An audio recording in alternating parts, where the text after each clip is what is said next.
Nawiniga. I am the Moonlit Page Turner. Grab your treat, grab your tea, and let's talk books. For today's book, I only have one for you this time. We are traveling to Burkina Faso. Burkina Faso is a landlocked country. It is in West Africa. It is surrounded by 6 other countries, and it at one time was colonized by the French. And then in 1960, they gained their independence. But in 1994, they changed their name and adopted the name of Burkina Faso, which means the uncorruptible people. And so Burkina Faso has like a really interesting history and culture and all of that, and some of it is kind of in the book. Although the book technically takes place in a fictional city, you can definitely see some inspiration there. They are largely agricultural, but have had some severe droughts within the last couple decades, and so that has moved a lot of people to urban areas, which is happening all around the world, and that causes some economic instability. But I didn't learn a lot about the country in the book. I had to do some research about it, but you can definitely see the influence in today's read. Before we get into this month's read, let's get into this month's treat. This is banfora, and what it is kind of like a pancake. It does have little pieces of pineapple in it. So sometimes when you get pancakes with fruit, they're just kind of set on top because they don't fully bake really well. But this one, you make it just like a pancake. I did try to deep fry it because I figured, you know, like every other country in the world, it's going to be something that's like deep fried dough. Do not do that with this recipe. It was a little bit of a disaster. So just cook it on the stove like you would a regular pancake. But it has a little bit more, it's kind of more like a biscuit than a pancake, I would say. And then you sprinkle it with cinnamon sugar.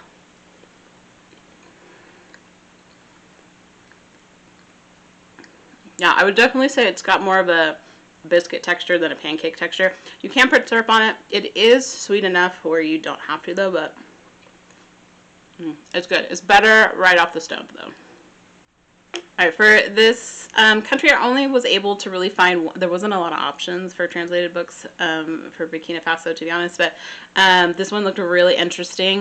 Let's see if I can get it in there in the light. So this is called So Distant From My Life. It is by Monique Ilbunda. It is translated. It is pretty short as well, although I do have to say I still don't know quite how I feel about this book. I finished it a week ago, and I've been kind of sitting with it with some of the things that have happened and some of the language in it. Monique's beginning chapters, like the sentences at the beginning of each chapter, are like really deep, thoughtful things for most of them. Like for example, this is chapter 6, Pain Like Wine Ferments. After reading Marit's email about our father, I remained prostrate on my work table until morning. And so it's like the first, I would say, paragraph of each chapter is just so beautifully written. Not that the rest of the book isn't, but there are definitely things in this book that I'm still kind of just like thinking about whether I liked it or not. So it's a little unusual for this series because usually I like to leave it a little open-ended. So if you choose to read it, I'm not spoiling a whole bunch of stuff, but I'm about to spoil this whole book because I need to talk to you about it because I need to like work through my own feelings. So our main character, his name is Jean-Fury. He is, we get a little bit of backstory about him. So he's probably in his early to mid 20s. We do find out that he dropped out of high school. In most other countries around the world, you have to actually pay to go to high school. In the US, it's like it's free and it's like not optional. But so he drops out of high school. He ends up living on the streets away from his families and lives kind of a little bit of a rougher life. He's a little bit of a scammer. Then once he gets his life together, he's a lot older, he's starting to be around 20, he decides to go back to high school to try to finish his degree. He has a sister who's very smart, and she does everything she's supposed to be, supposed to do and supposed to be for her family, and so she's going to get like a government job, and so a lot of the people in the town are like, oh, aren't you so happy you had your daughter because your son's such a disappointment. It's a little bit of an oof. So you feel a little bit bad for him in some aspects of his life, but then some of the actions that he takes, I'm like, maybe not so much. So he decides to drop out of high school yet again. He is trying to figure out how to live in this world that he is, because there's not a lot of economic opportunities. There's a lot of people kind of just like sitting around, scamming tourists and things like that. which, again, you're like, oh, not so great. He ends up, this is a little bit of my uncle's cousins, nieces, nephews, his sister's, like, best friend, she marries a European. So she marries a white man, and they live in a nice house, or he did, and they're going to move back to his country. So they asked Jean-Phi, can you stay in the house and watch it until the new owner or renter comes to the house? So he's like, okay, it's just a couple days. I mean, I'm going to have some place to stay. I'll do it. Then that couple of days, I think it's kind of known as the pink house. El Jeep comes, and El Jeep is a man from France. He is an older man. At one point we hear 70, and then like time changes, and he says 60s. So he's like in his mid to late 60s, I would say. And he decides to say, like, hey, Jean-Phi, I have a spare bedroom. I would really like your help to be acclimated to the city. I don't know a lot of people. I don't know the culture. So, if you could stay on, I'll pay you. You get a place to stay, and I'll give you money so that you can, like, pay for your family's house and things like that. So Jean-Phi is like, great. I have a job. I have a place to stay. Sounds fantastic.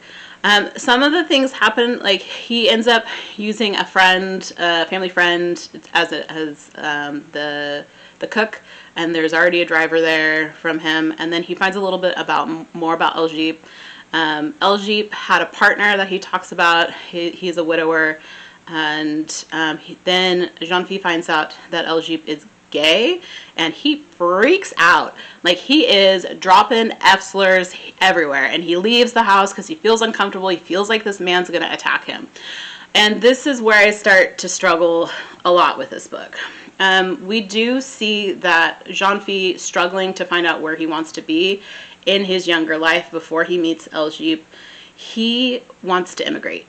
He wants to go to another country. He sees on TV that all these other countries have so much like food and prosperity, and people have jobs, and it's really easy. It's an easier life. So he's like, I'm gonna leave this country, and I'm gonna try to find a better life somewhere else. So he got money together, and he was able to leave. He ends up immigrating illegally, and then he ends up getting sent back to his country. And we hear a story from him after this whole El Jeep thing, where he feels uncomfortable because El Jeep is like looking at him a certain way, and El Jeep will tell Jean-Phi that he reminds him of his late partner, and so he's like, oh heck no. Again, lots of slurs, not kosher with me. And we find out that during one of his trips to immigration, he tries to leave the country 3 times, and he fails all 3 times. He does actually end up going for a while, and then it ends up getting sent back, but he feels like it's a failure. One of those times he is selected, and he is kind of in like a refugee camp, and he gets selected and groomed and showered and all this stuff for a man who wants to, be with other men. That makes him super uncomfortable. He leaves, and as he makes it back to the camp, they're like, yeah, it's well known that that's what this guy does, and some people stay because, they decide that that's who they are, that's who they are attracted to, or maybe they're looking for a way out. And so that's our first glimpse a little bit into Jean-Phi. At first he's like, not me, don't look at me, don't talk to me, gross. And I took a lot of issues with that. El Jeep ends up leaving for a couple days to allow Jean-Phi to kind of calm down, and he's like, I'm so sorry, I would never do anything like that. Like, please don't leave. Like, we're friends, and he's like, you just remind me of someone that I really used to love. And so he's like, I'm sorry that I made you uncomfortable, and that's that. So Jean-Phi's sister ends up needing El Jeep's help for an interview for a job, so that ends up kind of calming the situation down, and Jean-Phi stays. Jean-Phi is helping El Jeep try to start schools in the country, because El Jeep is a really wealthy man, and he has a lot of time on his hands, and he's trying to do good things for other people, but he gets kind of screwed over in creating those schools, and so El Jeep gets a little mad, and so he's like, I'm going back to France. He allows Jean-Phi to stay in the house until the rent is up, so he's got 6 months. And then at the end of 6 months, Jean-Phi is like, I don't know what I'm doing with life, so I'm going to decide to do? I'm going to go to France with El Jeep. And I read this probably 3 times to figure out what the heck was going on. Because as soon as Jean-Phi goes to France, he and El Jeep are together sexually, romantically. to the point where they get married. So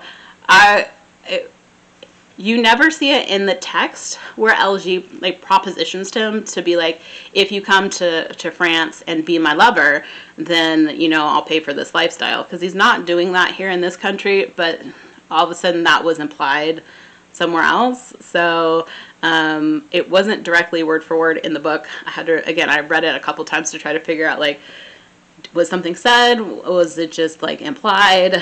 And so Jean-Phi decides that he wants to leave. He's been trying to leave and immigrate this whole time. And so he decides to go be with LG.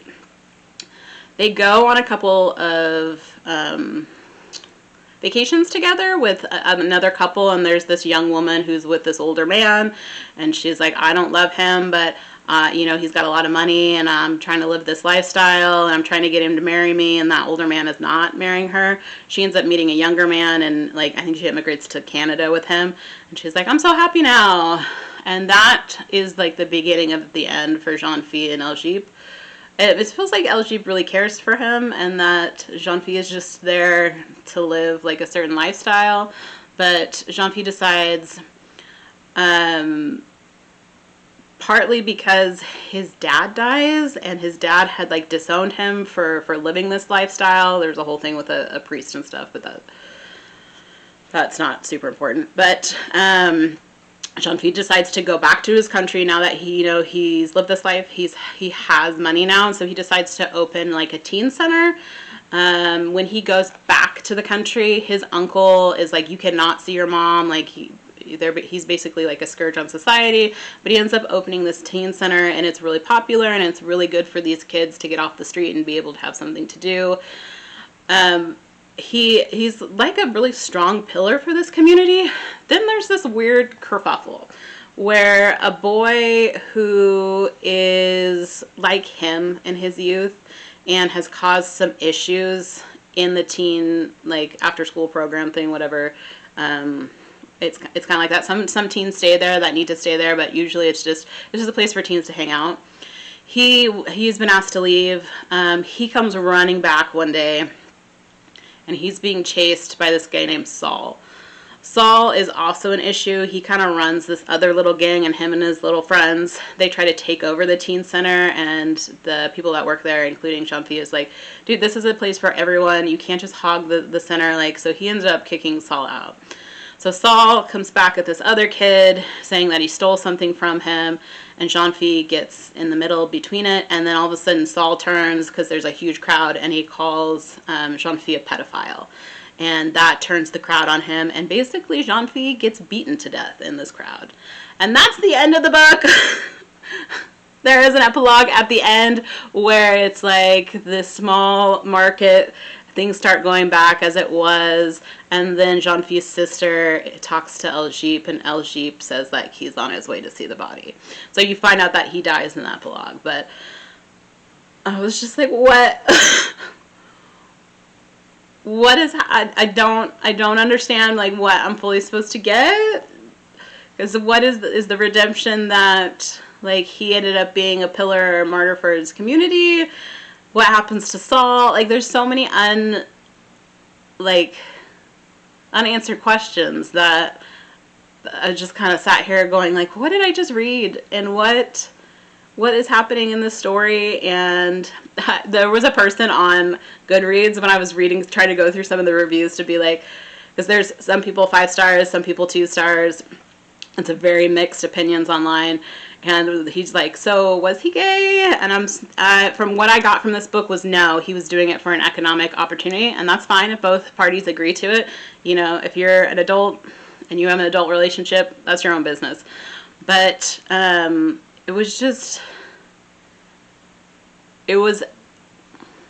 confusing because he spent so much of this book trying to leave to live a better life, and then he decides to come back to build a better life for the people that are there, and I think it's the redemption, and then he just ends up dying, like, in an awful, awful way. So that's kind of where I am still sitting with this book, going like, do I like this book? Do I not like this book? She's a beautiful writer. She wrote some really great things, but as a story altogether, I'm just like, I don't know if I like this. But beautifully written. So I don't know, maybe I'll figure it out at some point whether or not I like this book. Hey, thanks for stopping by. Next month we are traveling to Burundi. That is the last of the countries with starting with a B. So we're going to be entering the countries that start with a C here pretty soon. I have 2 books for us this time, but if you're ever interested in what's coming up next or things that we've read in the past, please visit us on Goodreads or Instagram. See you then.